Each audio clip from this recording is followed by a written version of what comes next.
Welcome to another episode of Comedy Wham Presents with me, your host, Valerie, and sometime kitty co-hosts Miss Purrington and Mookie. They're safely at home. We're recording from the Fallout Theater podcast studio. Thank you, Fallout. ComedyWham.com is your place to go for features about all Austin comedy. In addition to podcasts, Comedy Wham brings you articles, album reviews, show reviews, our advice column, our listing of festivals from across the country and the world, our FPIA contest page, and my articles for the Austin Chronicle and thebarbedwire.com about the Austin and Texas comedy scenes. Our most popular feature is our events page for live comedy shows in Austin, Houston, and DFW, where 100% of the entries you see come from comics and producers. Click the Submit a Show button from the top of the homepage or events page to fill out the survey to get your show listed. It's free and easy. Tag us on your Instagram stories and we'll share your show promo to our followers. We also offer paid promo pushes on Instagram. Speaking of events, come check out our monthly Canyon Grill comedy show in Lakeway on first Wednesdays of the month. Want to support these resources we provide? You can donate to Comedy Wham on PayPal, Venmo, or even Patreon. Click the Support CW icon on our homepage to see the ways that you can help us. Our podcast was launched in 2016 to bring you funny people and their stories. As a fan, I like to delve into the comics' background and motivations, and will usually take a detour along the way. Consider the interview a way for you to get to know the folks that make the Austin comedy scene one of the best in the country. If you like this podcast, please rate and review us. Today, we're talking to somebody who is from North Carolina. Yes. How lovely. And she's the host of the weekly show at the Velveeta Room, Ladies Night. And that's all I have. So I'm hoping to fill in a lot more during this conversation. And now Comedy Wham presents Izzy Burger. Yay. Yay. No, I love that. It's a great introduction. I love being a mystery. Yeah. Like, I don't, that's all I know, man. I'm like, man, 2 bullets? That's not much. That's There's it. got to be more to That's it. all my credits. I've actually never done comedy. This is my first. Oh my gosh. I just kind of walked in off the street. Thank you so much for having me. Yeah, absolutely. Absolutely. It was really cool getting to, because we've been trading messages to get you here and also to get you booked on my show. But we had never met in person, and so it was great to actually run into you yesterday at the Velve. And I mean, it was lovely to see your face and to see you were real, you know, and like the age, I don't know, like maybe this was just a bot or something. Like you were so lovely, and I was like, I don't know, the manners are too good. This might not be a real person that's being so kind to me. That's just not human, what humans do. No, but it was lovely to meet you, and it was like a big show. It was like that Netflix audition show, and then I just got to talk to you, and I was like, oh, life is good. We're good. So absolutely. Yeah, it was great to meet you. All right. Well, I actually like to start these off with an official icebreaker question. Okay. 1 word to describe your past. Oh. Can it just be a noise? Yes, I've had noises. Okay. I've had that noise. Have you had it before? Yeah. Yes. It's comedy. We're all. I could expand on the noises if you just want to go through. It's hard to know how to spell it, but I get that looks about right. Yeah. Phonetically. Oh my goodness. Okay, so North Carolina, like your entire life in North Carolina? Yeah, so I was born in Massachusetts. My mom is a Southern gal, and she's from North Carolina, born and raised, and that's where all her family are from. And so she kind of ran off to the north, which is like, oh God, you might as well just go to hell. But she ran off to Boston in her wild times, and then she met my dad, and they kind of got pregnant kind of quick, and then she came back with me like, hey. I got this baby, and that was cool. So I pretty much grew up in North Carolina. I don't think I remember being in Boston when I was a kid, but that's where I was born in Northampton, and then we lived in different places there. And then, so we came here, and we went to Raleigh first, and then we went to Wilmington, and that's really where I kind of grew up and went to high school and started kind of living my life and figuring out who I wanted to be. And Wilmington is a beach town. It's a tourist. It's kind of like it kind of wants to be 6th Street a little bit, like that kind of vibe where you just kind of go. It's like a good place. It's just kind of it's whimsical and scuzzy at the same time. And there's a movie studio there. So they shot like, they did Dawson's Creek and Maximum Overdrive, just all these like B movies. So all these LA people started moving to Wilmington around that time, and the theater scene started popping. So I was just lucky enough to kind of grow up in Wilmington during this big like golden era of theater in Wilmington. And so I got to just be around a lot of talented people and kind of was like, I really like I like entertainment. I like performing and writing and kind of into this. Yeah. So. What kind of performing did you get into? So when I was a teen, I was 17, and I fell in with this motley crew of improv comics. They adopted me. They were beautiful. They chain smoked. They drank Jameson. They swore. They told dirty jokes. They were beautiful. They were everything to me. And I don't know. I kind of fell in like one of my teachers was in this troupe, and she's like, "You got to meet this kid. She's a freaking weirdo." And so I just kind of fell in, and within a year I was improvising with them, and so it was kind of like, we got this like teenager down in the bar improvising with us. But I just kind of understood like my place, and I knew I was very privileged to be there. So I kind of tried to mind my P's and Q's and just listen as much as I could. So I really did. I started off with a strong improv background, and I got to work with people who were really good. So. I feel gifted for that. That was a blessing. And then they just kind of started, and then you just immediately start turning to stand up because some of the improv guys, they also they were writers, and so just kind of a natural transition. Yeah. When did you do your first stand up set? 2001. I think was when I finally got the guts to go to an open mic. I moved away from home and I went to the Midwest. And there were open mics, because Wilmington didn't have a comedy scene there. It was all acting and improv. So there really weren't a lot of opportunities to do an open mic, but I was already kind of writing sets, and I was, sort of thinking like a comic. I don't really realize that I was doing it yet. And then when I got the opportunity and there was a bar that had open mic comedy, I just started going, just kind of dipped my toe in and, got bit by the bug. But then, I never pursued it professionally hardcore.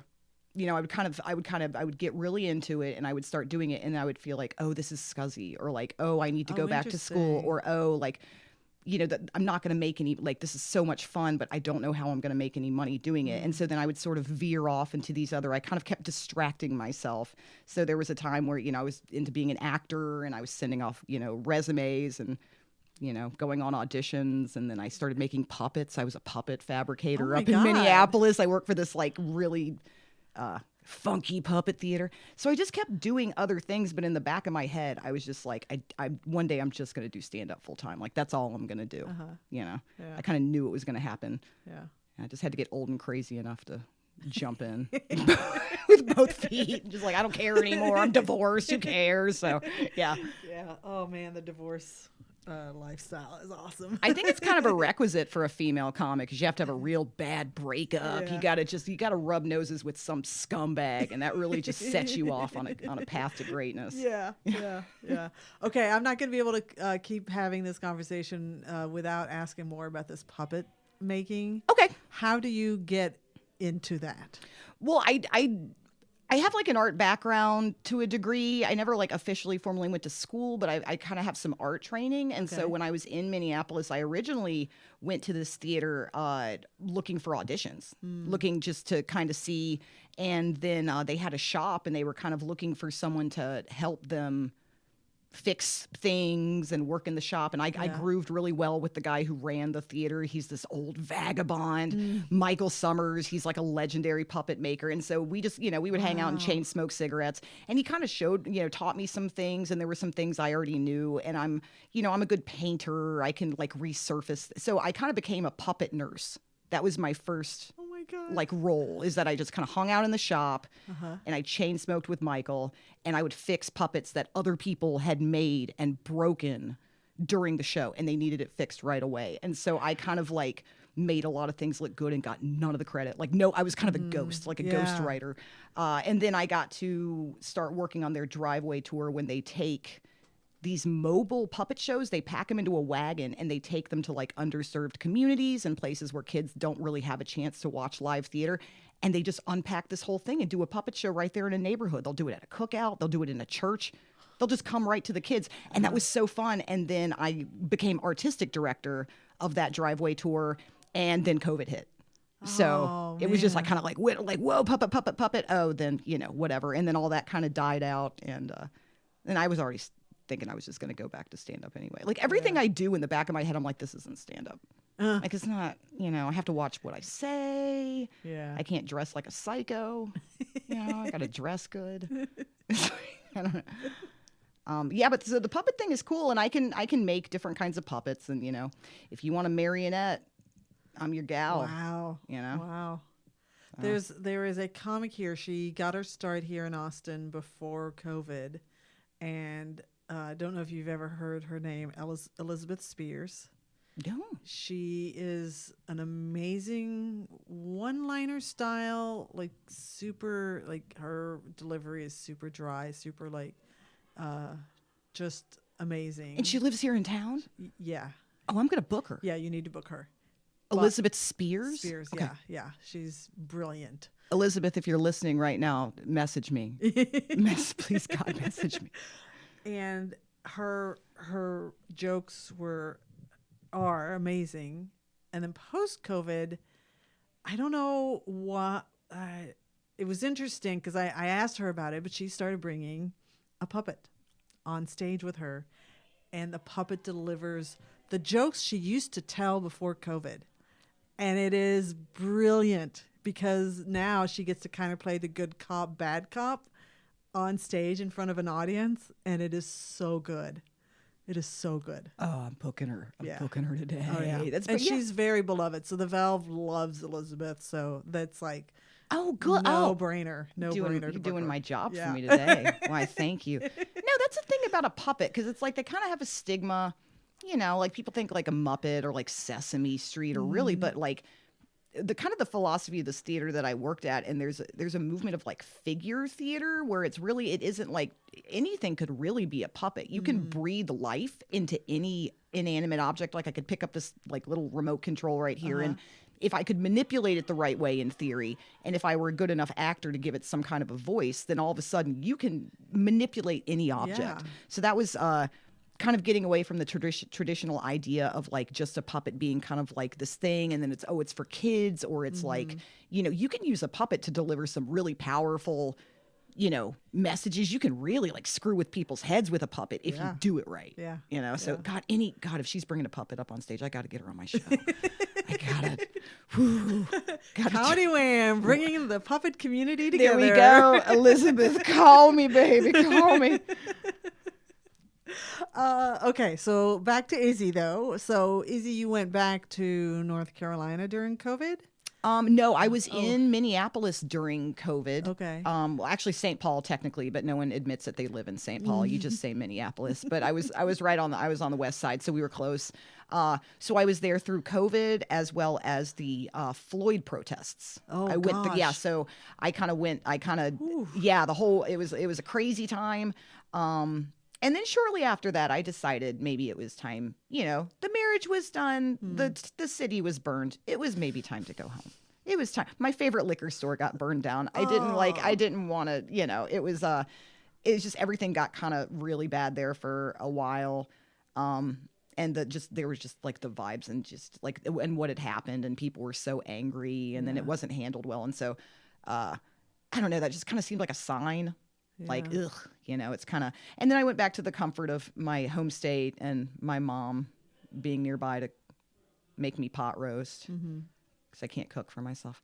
But no, yeah. And then I kind of was just like, I just started running shows full time. I was just like, I just started pounding the pavement. The minute I got, you know, home, I kind of had like a real clear focus because I didn't have any more distractions, you know, because it was like the puppet gig, you know, it was kind of like they had to shutter that whole thing. And then it was just kind of like restarting up once I moved. And so I wasn't going to like stay there for that. So that was kind of like, well, I'm never going to find another puppet theater like that. And I'm not going to pursue, you know, it's not really my passion. I was like, I'm just going to run shows. I'm just going to do sets and run shows and see what I can do. And I know I'm a little like older, and I'm a little, you know, I might not fit a lot of demographics that you would, you know, I mean, I don't know. I'm just going to try it. And I've just been, you know, and it's been, I don't know, 6 or 7 years now that I've just been full time. Yeah. And did you go back? You went to Raleigh?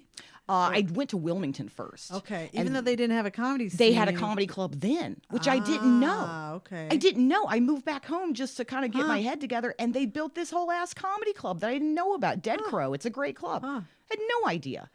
So I just went down there and immediately had like a comedy community. I was like, what? I wasn't ready. But I think, just having it be so vibrant there really gave me the opportunity. I got to, do a lot of sets, and I got booked pretty quick, and, met a bunch of people, and was just like, I can do this.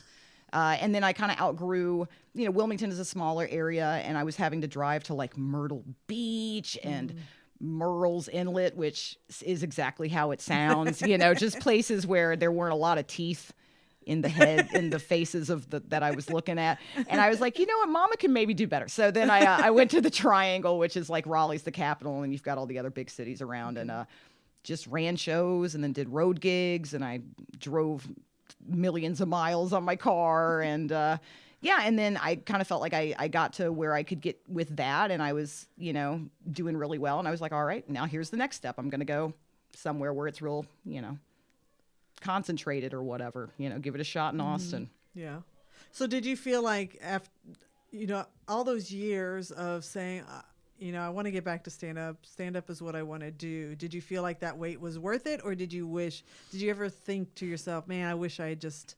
Well, of course, I think every day there's a little piece of me that's like, oh man, if I just would have grinded and just done nothing but just been in these clubs and made these connections this whole time. I went back to school. Why did I went and got an English degree. I could have been, sending my tapes off. I could have, and I don't know, I guess it's just like everything happens for a reason. Maybe I would have, if I would have pursued it that hard, I would have burned out. Maybe I would have just kind of decided, like it doesn't thrill me anymore. I mean, I think the fact that it's almost like a secret affair or something. It's like you have to put it off and you have to wait for it. And it's like this, oh, you're so dirty, I can't touch you, but I can't keep away from you. Like, oh, daddy, I can't quit you. Like, that's what it feels like. It's like a bad boyfriend that like is real good in bed. He makes you feel good, but like he's never going to make any money. He's probably never going to go anywhere. You're going to live in a car, but like he makes you feel good. But I'm kind of glad. I'm kind of glad because I have life experiences that I can talk about. I went and I did other things, and I met a lot of people that weren't just comedians or comedy people, and I, rubbed elbows with like academics and snooty intellectualista, just kind of like art people, So it's just like I feel like I wouldn't have all these perspectives if I just would have been, in the clubs. But no disrespect to anyone who's just a lifer who's just been, Jesus Christ. It's the hardest thing ever. Yeah. So my ultimate respect to, I just kept, feeling like I needed to prove myself. I needed to prove I need to prove I'm smart. I need to prove that I'm more than this. And then it just really became about what makes me happy, like what I want to do, and not really so much like what my mom wants me to do. Sorry, Mom. I'm so sorry for my life choices.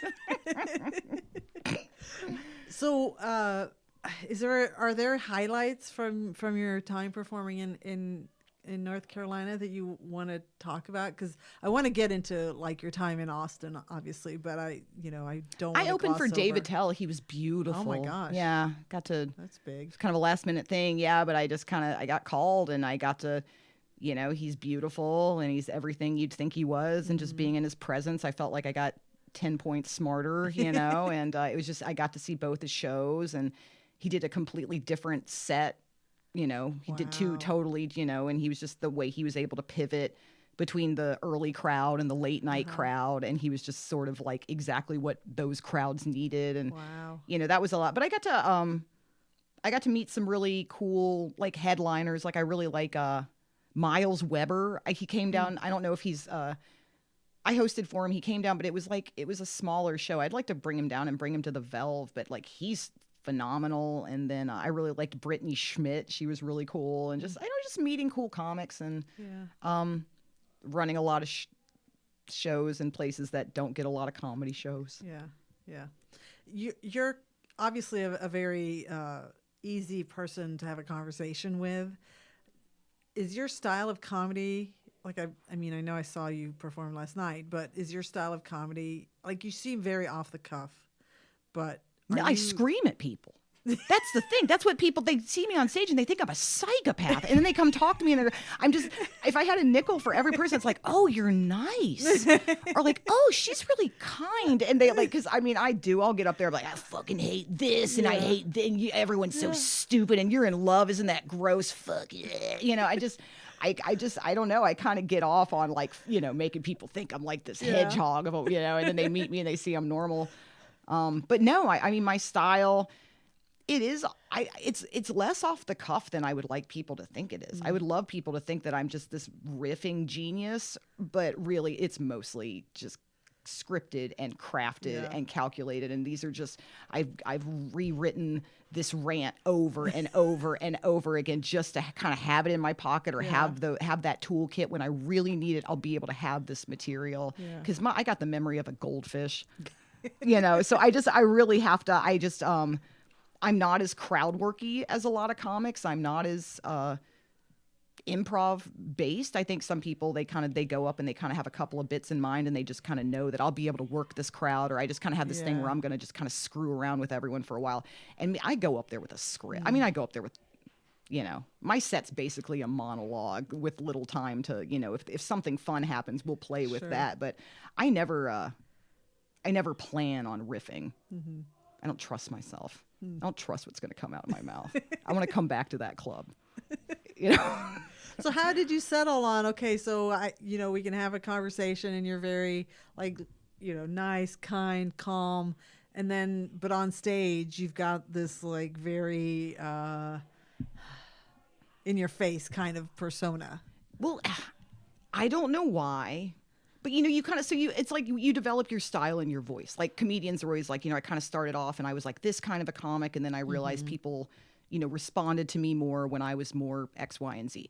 And when I first kind of started, I thought I was going to be like Bill Hicks or something, that I was going to be like this philosophical, like I was going to deliver all these like powerful messages. And so I didn't think about my sets so much as like, I mean, I wanted to get laughs, but I also wanted to kind of delivered this like controlled, like I wanted them to respect me and think I was smart, you know, because I was young, I was an idiot, right? So and it didn't hit as hard. I mean, I would get laughs and stuff, but then one day I just kind of realized people want to see me miserable. Like they like to see someone who is like comfortable enough with themselves that they can be ugly, you know, because in the South, when you're mad or you're anything, they say it's being ugly. Like especially a woman, if you're not just sitting there smiling, you're ugly. And there's just something, I think that's, especially as a female comedian, they like to see you ugly. They like to see you mad and kind of bitchy, but still but I'm kind and I love the audience and they know that I love them. So they don't think I'm bitching at them. They just kind of come on this like existential ride of my personal nightmare. But I let them know that like I have all respect for them and they are all better than me. Like the audience knows they're better than me. And that works for me more than coming out like, oh, well, here's a smart idea that I thought of, you know, oh, here's a neat metaphor. And it's just like, no, they just want to see me suffer. That's all they want. They want to see me suffer. They want to see me complaining and they love it. They eat it up. You know, if that's what they want, you know, pay me. Sure. I'll do it. So what made you think about moving to another city to do comedy? And is it primarily motivated by doing comedy? Moving here was motivated by doing comedy. I had a comedian contact here who was sort of the impetus for me coming down. I was sort of offered a job running this lady show that I run, and I sort of took it over from this other comedian, and I was going to be doing it at this one specific venue, and it was sort of like, oh, you can make a lot of money, the crowds are really great, and I sort of got sold a bridge a little bit. I got sold a bridge, came down, I realized the bridge didn't go all the way to the shore. Oops. And the venue perhaps was not the safest place to bring, I mean, really any comedians, but much less female comedians. I mean, we did shows there for about 4 times. And by the 4th time, it was just overtly clear that this was not the kind of venue that I felt safe working in, nor did my co-producer or any of the, you know, I just didn't want to have a female comic come in under my show, supporting women, and then have something crazy happen where she didn't feel safe or somebody, groped her. It was just like a scuzzbag place. So we took the show and we went to the Velveeta Room, which has class and style. And despite Pat being there. Oh, yeah, but despite Pat tries his best to ruin it. Let's talk about Pat Dean for a minute. He's just a problem. I love you, Pat. Yeah. I love you, Pat. Not enough chips, Pat. Yeah, Pat gives me Mexican food and lets me chain smoke cigarettes outside of his venue. So basically, I'll kill someone for Pat Dean. Like if Pat Dean told me to murder, I'd probably do it. No, he was so supportive and he was so welcoming, and he like really understood that like we wanted to find a good venue and that this show had, was a good thing. It's good to have a, another show that women can have as a, platform and a resource and, So God bless Pat Dean and the Velveeta Room. So how long has Ladies Night been running? Dude, like 3 months? 3 months now? Wow. Okay. Yeah, that we've been at the Velve. Nice. And we're starting back up again in February, and it's every Wednesday at the Velveeta at 9. And we're toying around with doing another show on the last Wednesdays of the month, but that's sort of in the incubation stages right now. But yeah, every week. So do you feel like you're like a little bit of a guardian angel, and I guess it started by the other show was not necessarily a all ladies show. No, it was not. It was, and the lineups were mostly men. Okay. So you just started thinking, I want to create a safe space? Yeah, I mean, so I'm not a big fan of like shows where it's like a whole bunch of comedians that are all this one thing. Like I always kind of, I'm merit based, and I feel like a comedy show should really ultimately just be 6 or 7 funny people, 6 or 7 of the funniest people you can find. Really doesn't matter who they are. And like, so when you like when you start saying like, and all this show or and all the, like they're great because they platform people. But then when that becomes like a regular thing, then it's almost like people are just booking where they, like where they're cast and not like where. So as far it was not my dream to like even run a lady show. And I know that makes me sound like a horrible feminist. I would have rather just like run, if I had my choice, I would come down and run just a show and then book a hell of a lot of women and just not say anything about it and just be like the ultimate super funny comedy show. Oh, what? There's 70% women on every lineup. How did that happen? Yeah. I don't know how. God. Oh my God. I'm just not good at math with my small brain. I don't understand. Yeah. So, but I was like, well, if I'm going to do it, I'm going to do it right. I'm not going to do a lady show that has like 3 women on it and call it lady, and then it's just kind of, I don't know. And the boys, they get to have their fun, and they kind of, once you get too many of them together, they start taking over.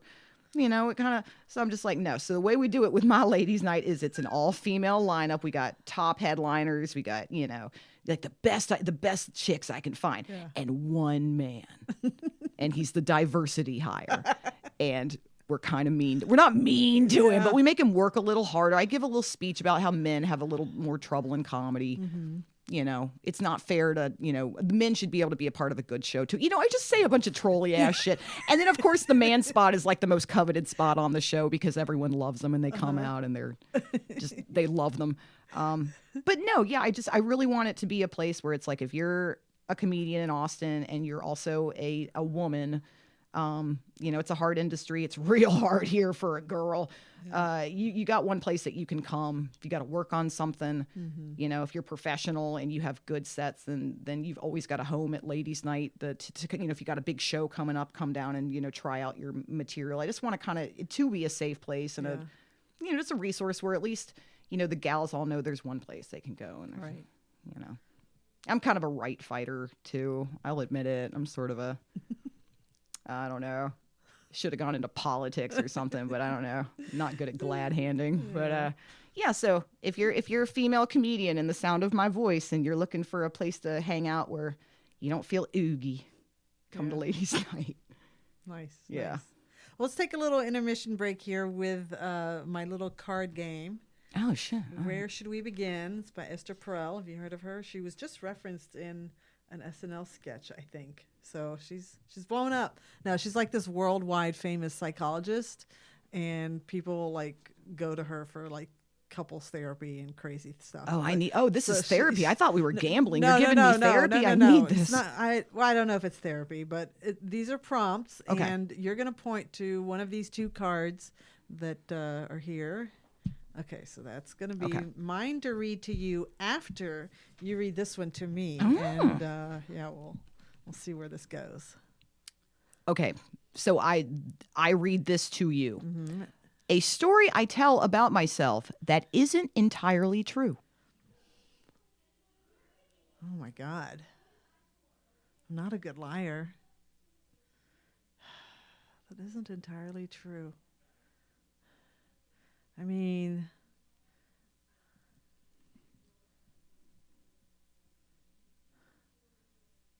I did go to school with Robert Rodriguez. Ooh. It's just UT. It's like 40,000 students, so it's not like I knew who he was. No, that counts.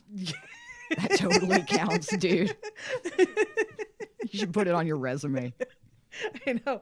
And Renee Zellweger and Matthew McConaughey. They're all like in my yearbook. So they're all Texas people? Yeah. UT people. They're all UT people. Yeah. Renee. I didn't know. Yeah. I thought she was British. No. Really? Is she From not Bridget Jones's Diary? Is she not really British? No. Oh, I thought she was just faking being American in all those other movies. She's a Texas girl. Oh, that makes sense. She looks like she's eating a lot of picante sauce, like a lot of that green tomatilla sauce. Okay, you ready for yours? All right, let's do it. All right, a time I admitted I was wrong. Never. I'm just kidding. Let me see. I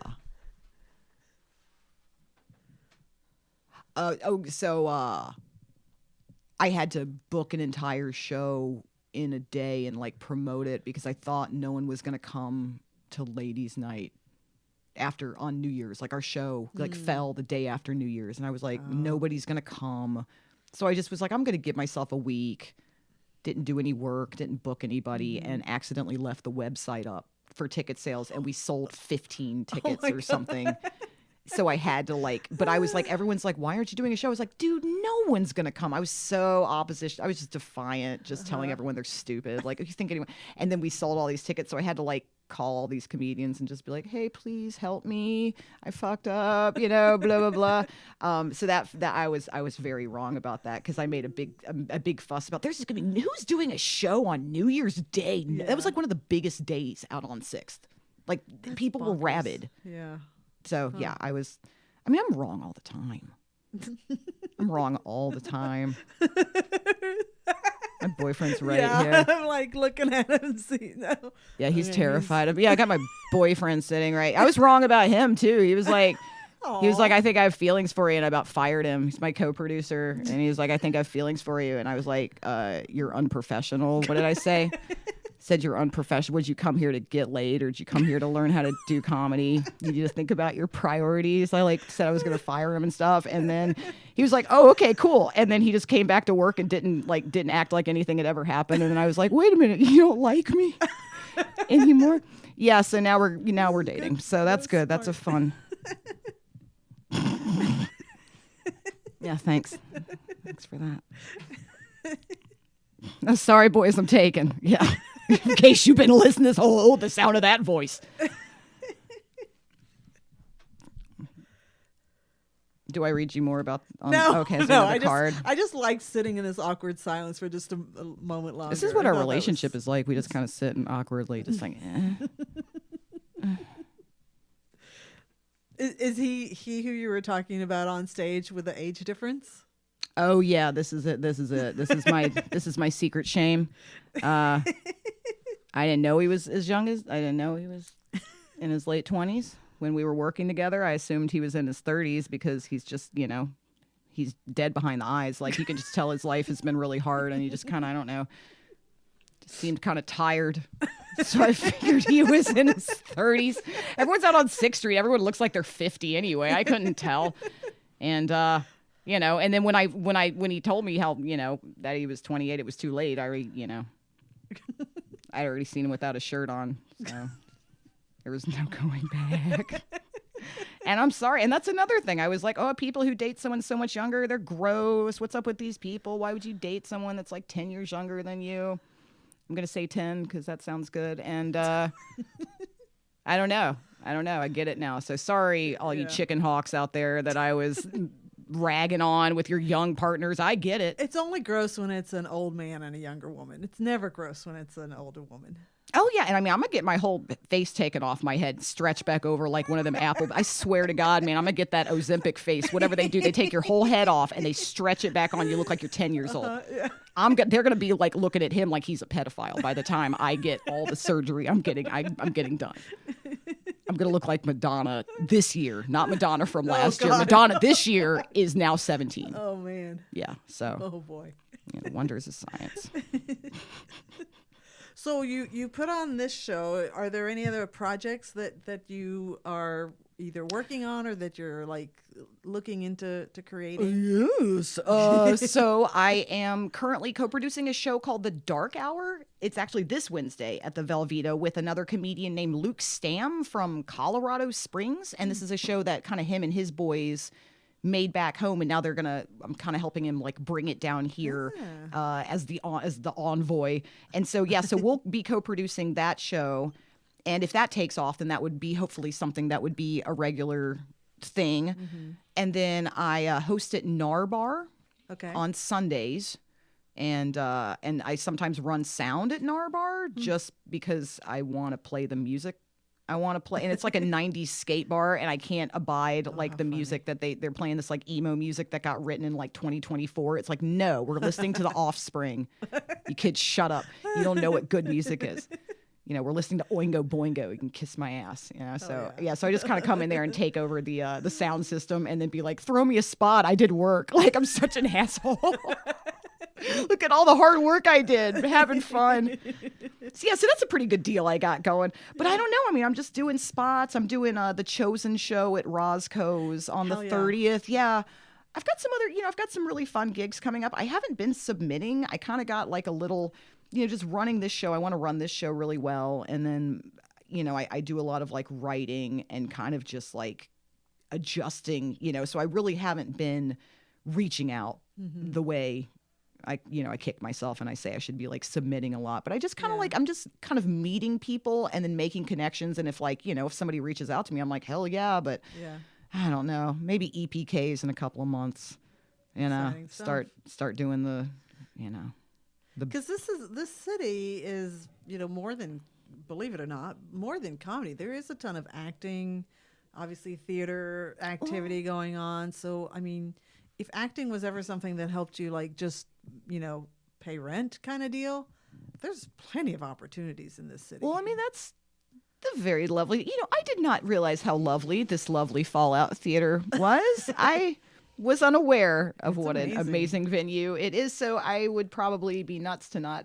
come back here and at least check out a show and try to like meet, because I mean, this place kicks ass. Yeah. And I mean, I kind of miss improv. When you're a comic, you're not supposed to like improv. About the whole like the war between I think it's just because like improvisers are like fun and they have friends. Like they like support each other. They support each other.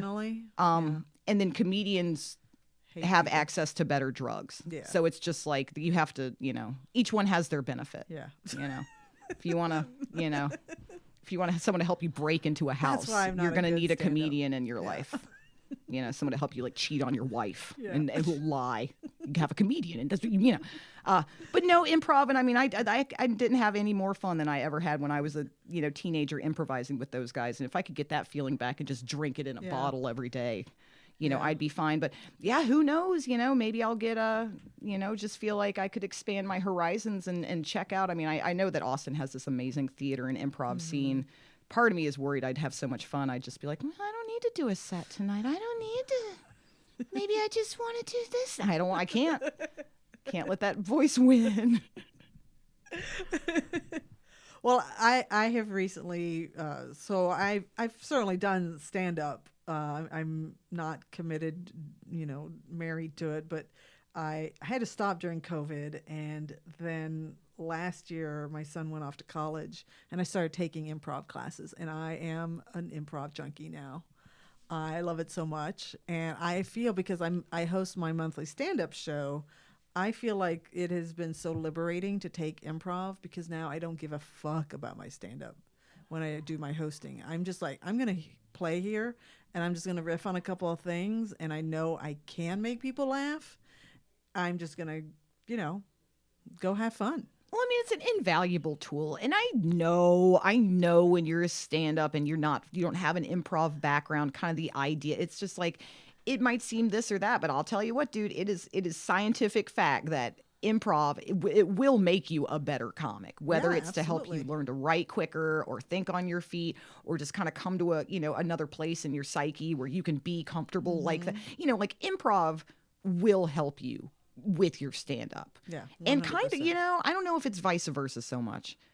I don't know if it's like if you're a great stand-up, if then you'd be able to go and parlay that into some kind of improv because it might be hard to share the ball. You kind of have to learn how to share the ball. Improvisers usually aren't the ones that show up to a show like, where am I on the lineup? Or like, they're usually a little more easygoing because they're kind of used to having to pivot. But I don't know, man. I got lucky and I started off with improv first. So I didn't have to ever like make that choice. Oh, I should go do some improv and learn. I kind of like did it the other way. But I mean, I think every stand-up could probably use a little improv. Yeah. Yeah. I think so. I know it's not popular to say, but it's true. But it is true. I mean, and if you look at who are like national level people that, are making movies, and I mean, you got Amy Poehler, Tina Fey, Melissa McCarthy.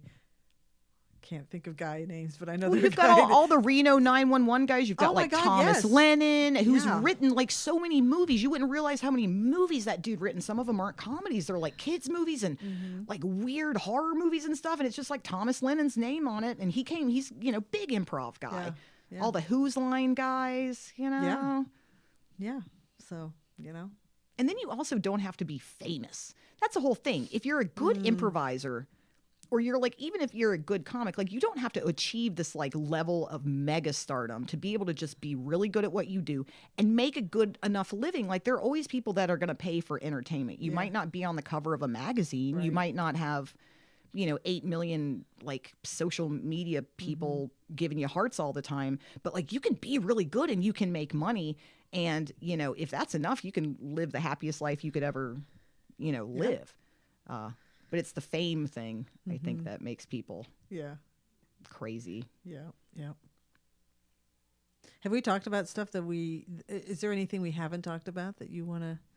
No. I mean, what don't I want to talk about? Do you watch Twin Peaks? I mean, I don't know. What do you want to?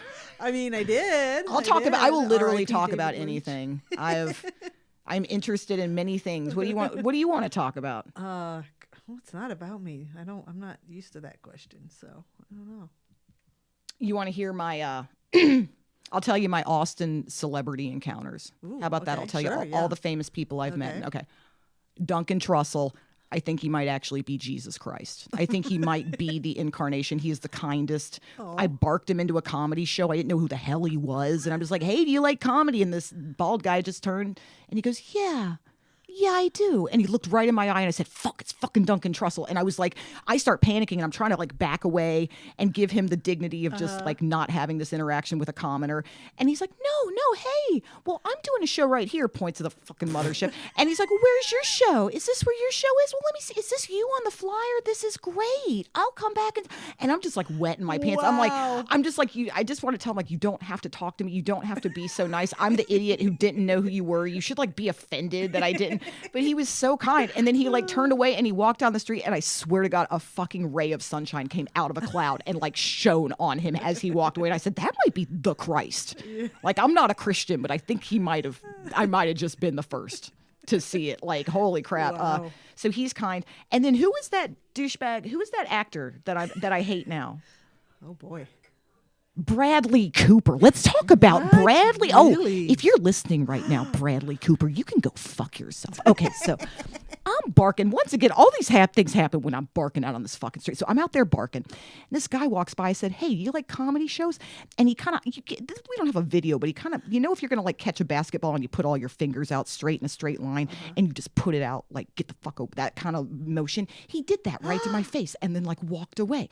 And I said, I think that's like Bradley Cooper. And then I turned to Solly and I was like, is that Bradley Cooper? And I'm waiting for him to be like, no, you idiot. You think everyone's somebody famous. And he goes, yeah, actually, that was Bradley Cooper. So then as he's like walking down the street, I'm like, I wanted to yell at him like, I read somewhere you had an affair or something. I don't know.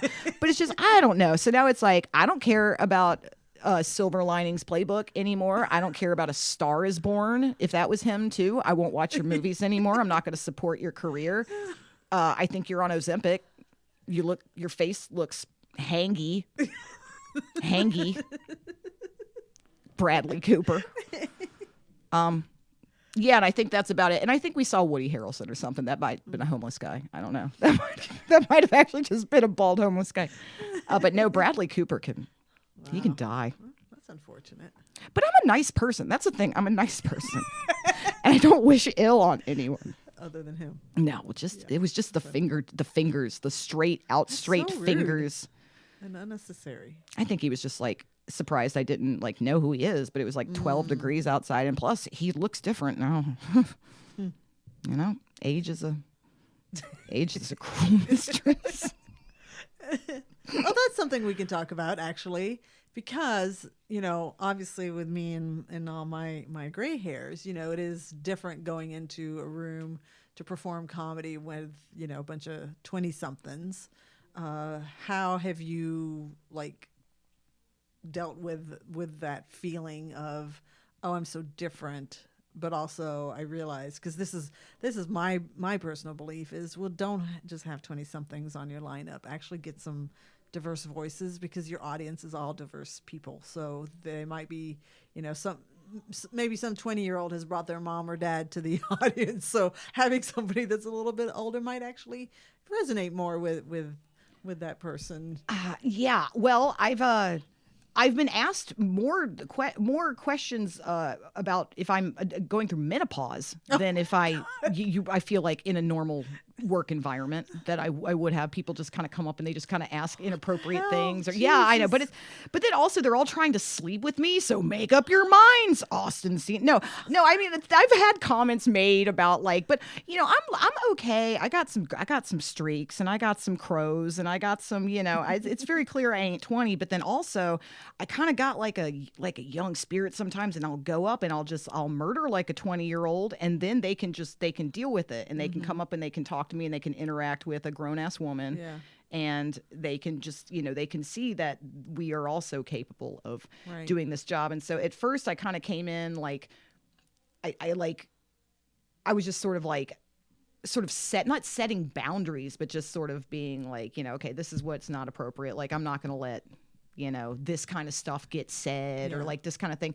And then I just kind of realized there's really nothing that you can do to change anything, except just change your just be really good. Yeah. I think that the best thing I can do is just be good. Just go up and kill every time I possibly can, and then just lead by example. And I've just kind of noticed that the more I kill, that stuff's kind of, I'm sort of being accepted more as just one of the boys, and not that old lady or that, that, because it is weird. You stick out, and I don't know what they're talking about half the time. Yeah, with the Riz. She ate. Yeah, I don't know. And then it's my jokes, I can't make, no one knows who Kato Kalin is anymore. No one knows who Jamiroquai is. I have to change all my references, and but I used to be cool. I was cool when I was cool. Yeah. And I want them to know that. I want them to know I was cool in the 90s. I was, but I don't know. I mean, I guess it's anytime anybody's different, there's something that makes you stand out. I guess you can either milk it, or you can just just cry about it. Yeah. I don't know. I mean, I guess it kind of, that's the thing. And I can get up and I can joke about things with audiences. And when there are people closer to my age in the audience, it's just a little easier for them to relate to me. And sometimes I kind of see a sense of relief on their face when they've watched, 15 20-something white boys with a little scruff on their face get up, and and then I get up, and it doesn't even matter what I say. They're like, oh, thank God, she's got a credit history. This one, this one's been, maybe made a couple of car payments in her life. Oh, okay, cool. I don't know. I don't know what comedy's going to become, Yeah. So But this is fun. I'm just going to live at the Fallout Theater. I've decided I don't like my condos. You're listening. You have one strike left with me. You have one strike. I'm going to break my lease and move into the Fallout Theater. Yeah, I mean, lots of rooms. This literally was a bomb shelter. That's what I need to live in. With my freaking luck, that's where I need to live, in a bomb shelter. Wow.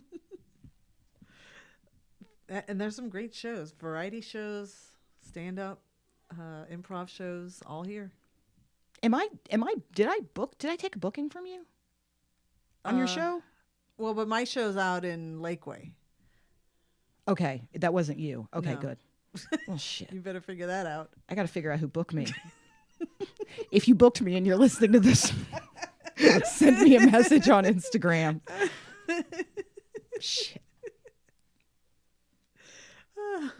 What do you coming from, not Austin, what did you think, or what have you thought about the or maybe you don't even perceive it, but a rift between like Mothership, everybody else?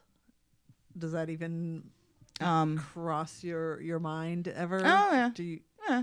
I think people are probably a little apprehensive to notice anything, because everyone is like, which you can understand. It's like, there's a lot of, it's kind of a big deal. Mm-hmm. And then there are people that are here just for that one club, yeah. And then the Kill Tony, and they come here specifically for that. And then there's other comedians that come here, and it's not like they have like something against Mothership or something, but it's like that wasn't their number one goal for like coming. They wanted to come and do other things. And so I think a lot of the time what it is people, it's not even like, because the people who work at Mothership are freaking lovely. I did five crew show callbacks at the Mothership. I just wanted to, Adam Egid, if you're listening to this, please come back in.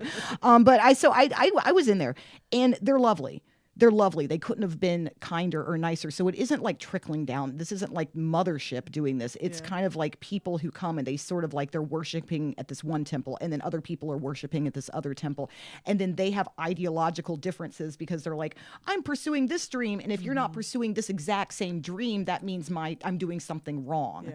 So I think it's like comics just sort of mind fucking other comics about what they're doing with their careers and whether this is the right path, because not everyone can work at every club. And just because one comic doesn't make it big at one club doesn't mean they're not a good comic, and it doesn't mean that they don't have potential to blow up at another club.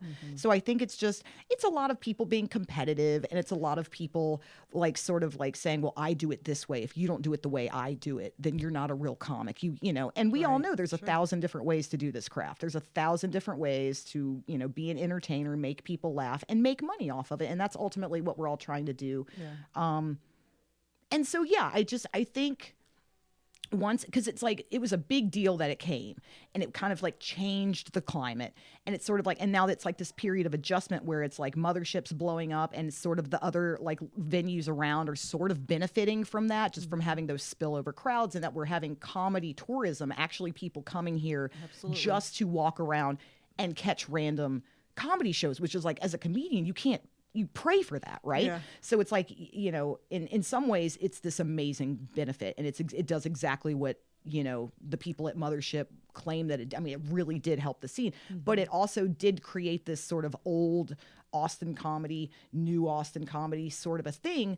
But it's not the venues that are creating the rift. The venues are all professionally run, and they're all whatever. It's just sort of the people that move here, and they have one goal in mind. They moved here for this reason. Yeah. And and then they come down and they have other people that either reflect their ideas right back onto them, or they have people that sort of are like, no, I feel differently about these things. And when you're sort of reinventing yourself, or you're, not quite comfortable in your craft yet, it's sort of scary to hear someone else who's also coming up saying, well, I don't do it that way, I do it this way. And you start going, oh no, should I, so I just think it's what comics do to each other. Yeah. I think it's just this sort of weird gaslighty kind of, but I just think the scene will congeal into like a jello. It's like a jello that isn't hard yet. It's like still a little liquidy on the inside. And like once it's a proper jello mold, I think everything will sort of that kind of sense of a rift will go away because it'll all just be the comedy scene. Right. Yeah. Yeah. And I think the successful comics are the ones that are willing to be flexible. They're willing to bend. They're willing to say, there's not just one venue for me to perform at. There's, like a zillion million within a 1 mile radius kind of deal. Yeah. And you can find one that fits your vibe, and you can just, do your thing and just don't listen too much to what other comedians say. Exactly.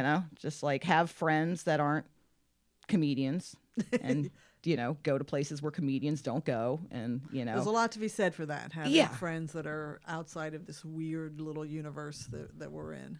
Yeah, there's just always so much. It's like I can't take that conversation where it's like, hey, how are you? I did this. I know this person. I made this connection. I did this show. I did this. And then you go, okay. And then they just walk away. And you're like, that is 20 seconds of my life. I am never going to get, like, why did you just come tell me about your work? Do they do that do doctors do that? Does like a doctor say like, oh, hello, Dr. Gordon. Hello, Dr. Green. I cut out a tonsil today. They said I was really good. This other doctor said I was good. I'm going to get an award next week. Okay, bye. Like they don't do that. That's not what they talk about. They go like, my wife said this. My kids are annoying. They have like normal, I just want to have conversations with people that don't involve somebody famous they know, It's just, God, I'm old. I'm old. Shame. So yeah, ladies' night every Wednesday at the Velveeta Room. We've got an all-female headliner, good lineup, and then one man, if you're into that. Are you ready for your closing question? Oh yeah, let's do it. One word to describe your future.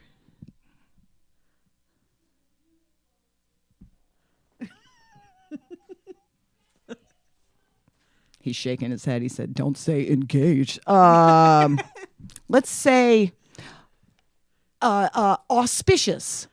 There we go. Wow. I don't even know what that means. It means full of promise and positive potential. Okay, I like that. Of course, the English major.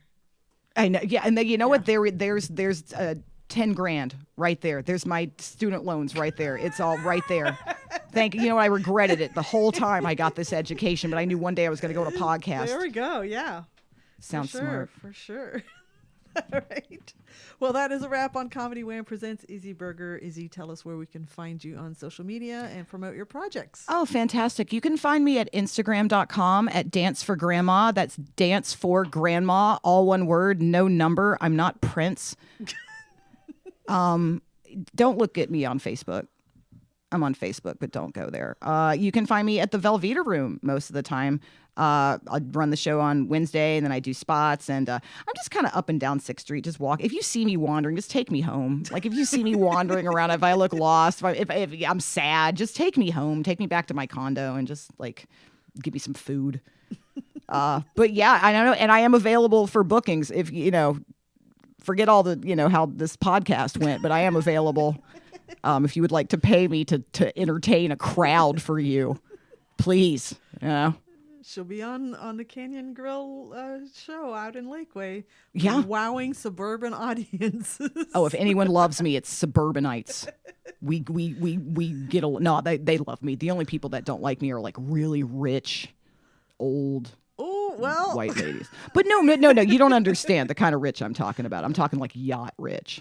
Well, the restaurant is overlooking the lake. Okay, well, I don't have to do my shoplifting material. I don't have to do my shoplifting. I don't have to do my Antifa material. I maybe lay off the Luigi Mangione, how much I love him. I'll lay off what I need to lay off. I love you, Luigi. Well, we hope. We hope you've enjoyed learning about how Izzy got to be the comedic genius that you heard today, just as much as I have. This has been Comedy Wham Presents Izzy Burger. I'm Valerie, and that's been funny. Thank you, Izzy. Oh, thank you. So bad at this. Yeah, that was fun.